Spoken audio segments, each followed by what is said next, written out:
guys! Welcome back to my channel. It's me, Myjell. And today's video ay aalamin natin ang laman ng isang Katinko set. Ayan. If you want to know kung anong laman nito, just keep on watching.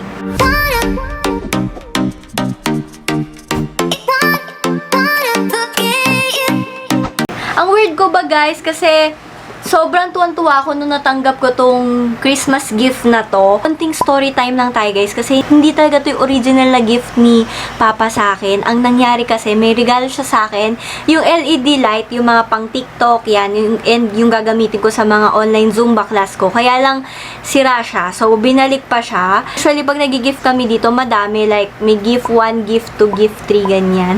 So ang tawag namin doon is gifts 1, gifts 2, gifts 3. Pauso lang namin yan ni Jiggy. Tapos, inadapt na rin nila.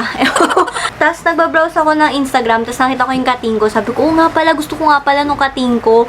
Tapos, yung binili ko na Katinko, paubos na siya. So, mga parang ganyan na lang kadami. Kaya, ang ginawa ko, hinanap ko to dun sa Katinko, sa Lazada. Pero, sold out siya, nasa wishlist. Tapos, nag-PM pa ako sa Facebook page nila. Sabi ko, kailan po kayo magkakaroon ulit nung Katinko, ganyan-ganyan. Tapos, sabi, ano daw, i-wishlist nga sa Lazada. So, sakto, after ng Christmas, tingnan ko yung wishlist ko sa Lazada. Tapos, nakita ko, available na siya. So, dalawang variant siya. Meron siyang day set tsaka night set. And I think ito ay night set. Ang ginawa ko, in-add to cart ko na siya, tapos chineck out ko. Pero bago ko siya i-check out, sinabi ko kay Papa, sabi ko, ito na ang gifts to mo. Ayan, i-check out ko na, i-COD ko, ganyan. Tapos, nung sabi niya, hindi, ganyan. Pero nung sakto, nung pagdating niya, wala kasi ako sa bahay. So, siya pa rin nagbayad. Kaya, thank you so much, Papa. Naging instant gifts to na to. And, super tuntua ako. Ewan ko, ang weird ko ba? Kasi, hindi ko lang alam kung dahil nagkakaedad na ako kaya nagugustuhan ko yung mga ganitong bagay. Alam nyo na, mga tita feels ganyan. Pero, I'm so happy! Legit yung happiness ko! As in, wow, ganda. Yun lang naman yung aking short story time. So, ito yung itsura niya, guys. Ang ganda na itsura, diba? I think you're super. Ito sa likod, don't forget to tag us, Katinko, love ko, Katinko. So, yung pala dapat yung hashtag no, hindi ko nilalagay yun. Pero yan, sorry, Katinko. Tapos, ito yung kanilang Instagram. Nalagay ko na lang dyan sa unahan. And yung kanyang Facebook. Unang-una nang dumating to, guys, ang kapal nung bubble wrap niya. So, talagang makaka-sure ka na hindi tatapon yung nasa loob or hindi mababasag yung nasa loob. Kasi may babasagin pala sila dito. Ganun pa rin nakalagay sa loob.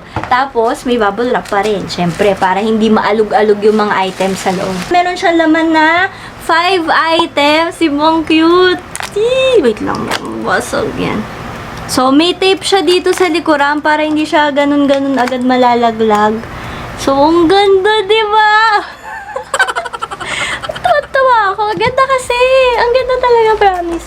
Ito kasi yung aking original na ginamit. So, thank you so much dito sa Katinko oil na to. Dahil dito, nagustuhan ko ng Katinko. At na-addict na ako dito. So, ayan siya. Made in the Philippines pala to, guys. So, support local.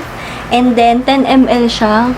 Nakaisa na akong roll-on bottle na ganyan. Grabe, diba? Ang nagustuhan ko dito, guys, hindi siya hassle gamitin. Kasi roll-on mo lang. Hindi siya kakapit sa kamay mo. Kasi usually, pagkakapit siya sa kamay mo, tapos ma-rub mo yung eyes mo, diba? Sakit sa mata, ganyan. Kasi may menthol to eh. Katinko oil, ang kanyang claims is helps relieve pain and itch. Nung nabasa ko to, naisip ko, kaya pala siguro Katinko kasi kate. Kasi nire-relieve niya yung yung mga itchiness. So, hindi ko talaga alam. Akala ko for pain lang siya. Headache, muscle pain, insect bite. So, yan.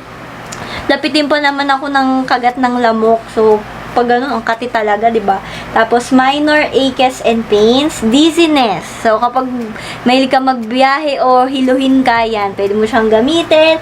Joint pain and skin itch. Ang dami niya ding uses. And ang bango niya, guys, sa lahat ng mga na-try ko na mga brands na nakakapag-relieve ng mga pain, ito yung pinakagusto kong amoy.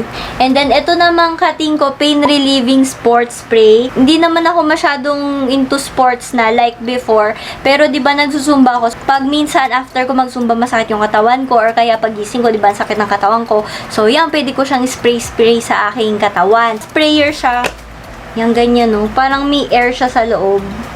So, yun yung tsura niya, guys. Nakaka-relieve siya ng mga minor pains and discomfort such as muscle pain, mga back pain, bruises, cramps, sprains, and joint pain. So, tamang-tama to talaga sa mga mahilig sa mga sports or mga exercises na medyo heavy. Meron siya ditong expiration date and manufacturing date. Makikita mo yan dyan sa baba. Etong Katinko stick, ito yung ginagamit ko ngayon. Tapos, meron siyang 10 grams. So, same lang din. And then, guys, huwag kayong mag-alala kasi lahat naman ito ay merong manufacturing date and expiration date. Ganito yung itsura niya, guys. Color green. Na pwede mo siyang ipahid-pahid. Yan. Gusto ko rin siya kasi hindi mo na rin siya kailangang kamayin para ipahid san man sa iyong katawan. Pero guys, ang nagustuhan ko dito, mas matagal yung effect ng menthol nito sa katawan. Siguro kasi mas heavy siya kasi cream stick siya or cream type siya. Unlike dun sa oil, madali siya ma-absorb ng katawan. Since mas madali siya ma-absorb, yung menthol din niya, hindi din ganun nagtatagal. Pero to guys, ang ganda nito. Kung mas mahilig kayo dun sa mas magtatagal na mga menthol, ito yung mas mai-recommend ko sa inyo, yung stick type. Ay, ba yun? Nasira? Oh, nasira na! Nasira na siya. Pero ito talaga babasagin. Kaya siguro talaga nilagyan nila ng bubble wrap kasi merong babasagin doon. So, ito, mas malaking version nung Katinko oil. Ayan, ang laki niya. Tapos, alam niyo yung mga bote-bote ng alcohol, tsaka alak. Ganyan yung tsura niya. Tapos, meron siyang seal dyan. Yan, pwede mo siyang open. Ang cute, ang liit. Ito ay 35 ml. Mas malaking version nitong Katinko oil. For travel to, ito, pwede mo to gamitin pag nandito ko sa bahay. Ito, yung pwede mo ipatak sa kamay mo. So, siguro hindi ko siya masyadong gagamitin pag naubos na lang itong roll-on ko. Kasi, di ba, ayoko yung medyo na ilalagay ko sa aking kamay. Ang gusto ko din dito sa Katinko, guys, is okay na okay siya sa katawan kasi hindi rin siya malagkit. Yung pinaka-last, ito yung pinaka gusto ko matry, yung inhaler. Ang liit niya. 2 ml lang siya. So, kailangan magamit mo siya within 2 to 3 months. Then, after nun, paltan nyo na. Ah! Bango! Kaka-addict. Ang bango! Sakto, may sipon ako ngayon. Ang bango! Grabe, nanunod siya sa ilong ko.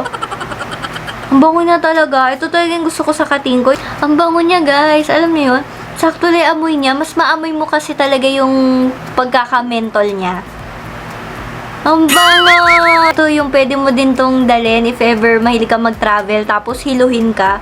Buti na lang no, binuksan ko agad. Sobrang, nung isang araw pa ako excited i-haul to sa inyo kasi gusto ko na gamitin yung ibang items.